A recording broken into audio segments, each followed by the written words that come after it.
बिस्मिल्लाहिर्रहमानिर्रहीम। मोमिनीन सलामुन अलैकुम।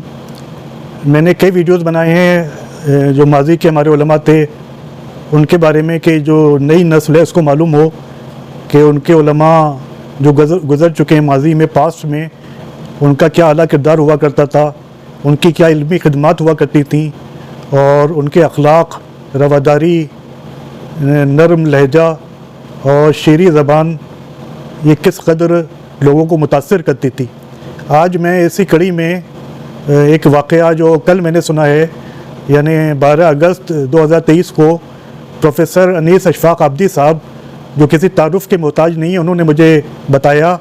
वो गोमती नगर लखनऊ में रहते हैं, कोई भी जाकर उनसे दरियाफ़्त कर सकता है। बहुत ही मारूफ़ शख्सियतें, उर्दू के बहुत बड़े स्कॉलर हैं। उन्होंने मुझे बताया कि वो सरकार सैयदुल उलमा आयतुल्लाह अली नकी नकवी ताबासरा की एक मजलिस में शिरकत करने के लिए गए थे, जो यहीं विक्टोरिया स्ट्रीट पर बजाजे के करीब शिया कॉलेज के अपोजिट आज़ाखाने डॉक्टर आगा में मुनक़िद होने वाली थी। और सन जो उन्होंने मुझे बताया था गालिबन 1974 की बात है। तो मैं इसीलिए सब वाक़यात रिकॉर्ड कर देता हूँ ताकि ये महफूज हो जाएं। तो प्रोफेसर अनीस अशफाक आब्दी साहब ने मुझे बताया कि सैयदुल उलमा को मजलिस पढ़ना थी और असर के करीब वहाँ मजलिस होती है, आज भी होती है।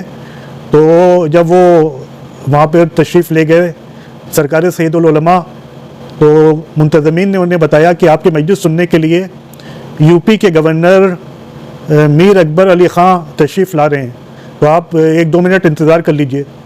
तो सैयदुल उलमा बैठ गए, इंतज़ार करने लगे और फिर 1-2 मिनट के बाद जब वो फिर उठे तो कहा गया, उनको बताया गया कि गवर्नर साहब चल दिए हैं और कुछ ही वक्त के बाद वो यहाँ पहुँच जाएंगे।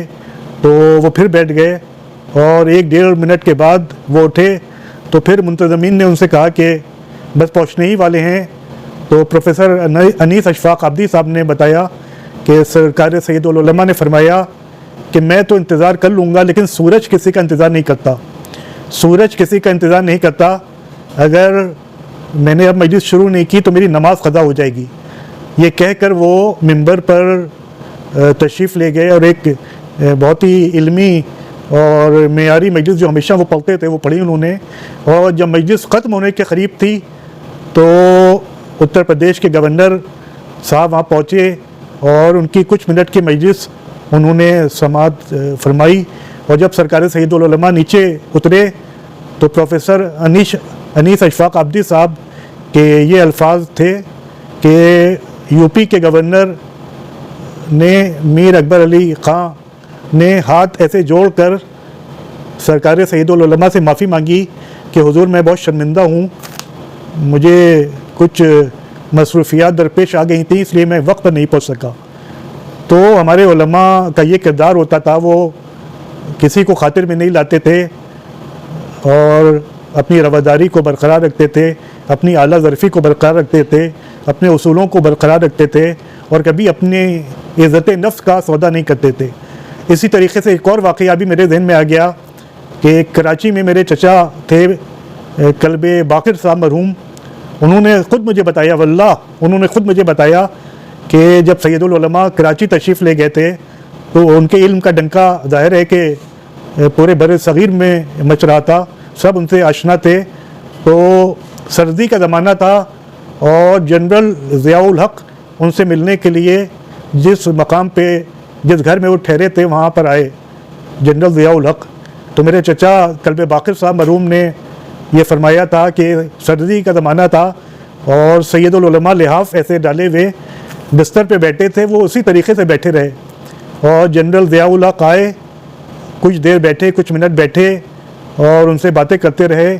और सैयदुल उलमा ने ज़्यादा बात भी नहीं की, बल्कि सिर्फ उनकी ज़बान पे एक लफ्ज़ आता था खूब, यानी ज़ियाउल हक़ साहब जो थे वो कुछ कहते थे तो खाली कह देते थे खूब खूब खूब, और कुछ देर के बाद ज़ियाउल हक़ साहब चले गए। तो ये हमारे उलमा की सीरत रही है कि उन्होंने कभी भी इक़्तिदार को या हुक्मरान तबके को खातिर में लाना गवारा नहीं किया और अपने अमामे के तक़द्दुस का ख्याल रखा।